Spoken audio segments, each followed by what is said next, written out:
Taigi, padarome trumpą apžvalgą apie automobilio diagnostiką. Mažas daikčiukas. Jungiasi prie telefono, planšetės, Android, Apple, iOS įrenginių. Yra programėlė. Atsidarom ją.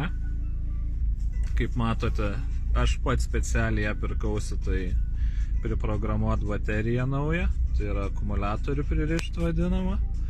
Galima DPF-us, maintenance resetus daryti, naudoti kaip profesionalią įrangą klaidų nuskaitimam ar specialiom funkcijom, APB resetai ir panašiai.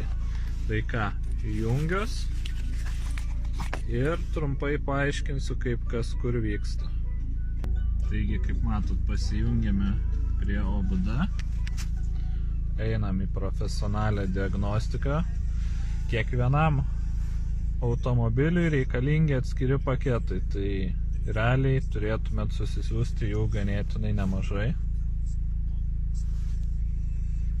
Bet einam, kadangi BMW jau turiu, prisijungiam. Modelis, automatinė identifikacija, aišku, darom, kad nereiktų pačiam vedžiotis modeliu.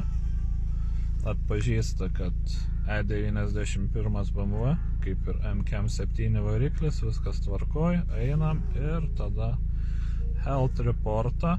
Tai aišku truks nemažai laiko, todėl susitiksim, kai praskanuos. Taigi skanavimas eina į pabaigą, turim 100% ir turim, oho, kiek klaidų. Galime peržvelgti kiekvieno klaidų kodą.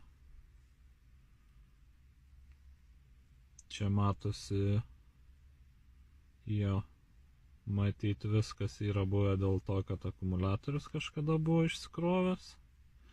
Galime patekti į kiekvieną sistemą ir atskirai viską pasižiūrėti. Arba tiesiog trinam klaidas ir žiūrim, kas lieka. Diagnostika kiekvienam automobiliui, ta prasme, bendras health reportas, tas vadinamas patikrinimas, trunka įvairiai.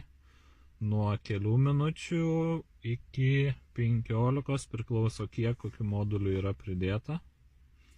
Matot, klaidų trinimas irgi trunka nemažai. Tad, va, matom, baigė. Patikrinam. Ir matom, kad yra likusios tik tais kelios klaidos.